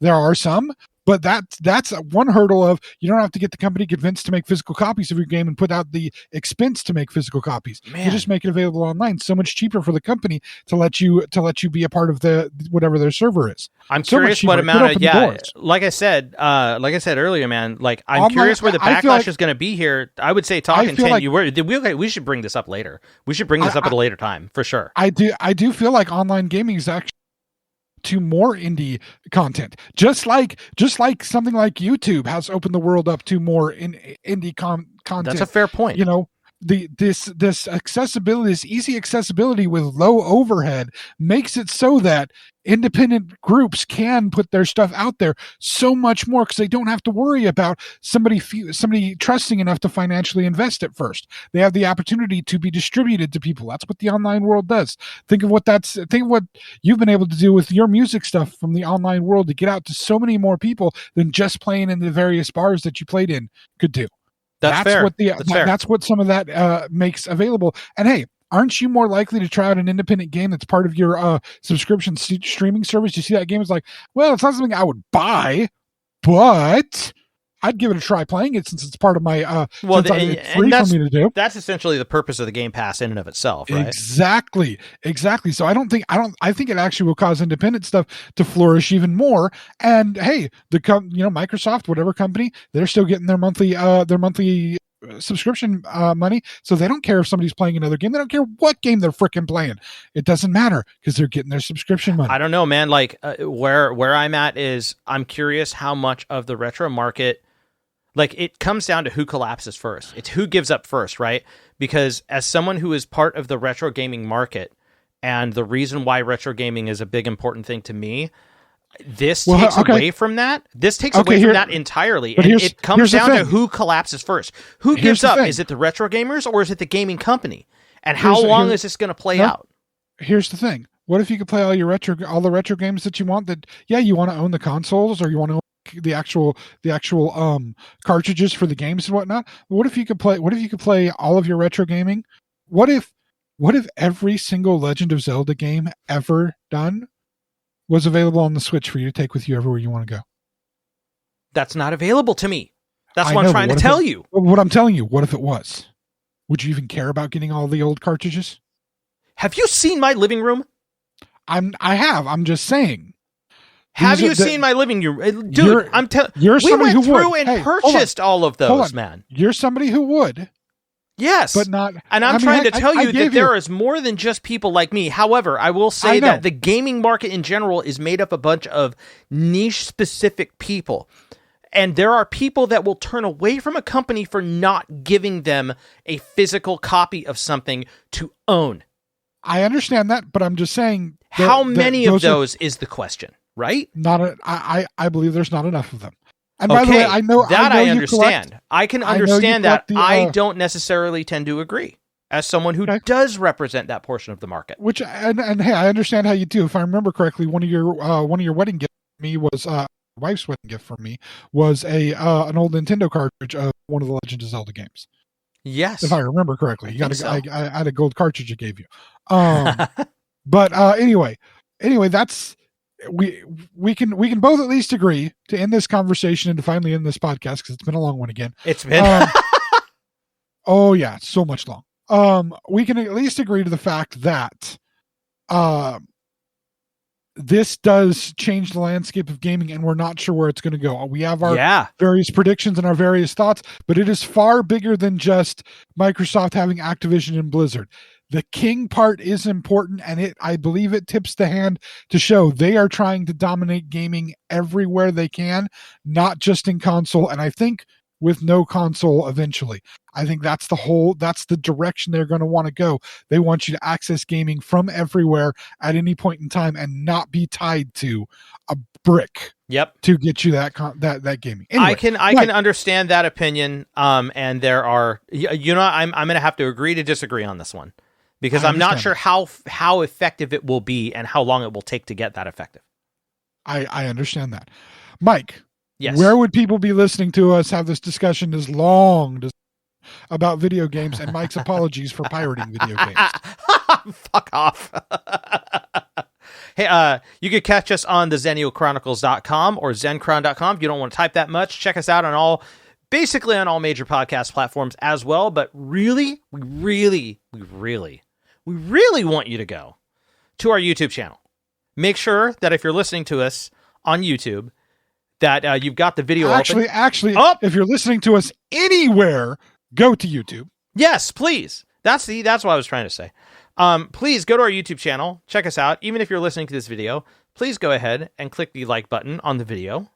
And please click the subscribe button next to that little like button as well, or just search and find us on YouTube and subscribe to our channel, please. We're called the Xennial Chronicles. Go find us.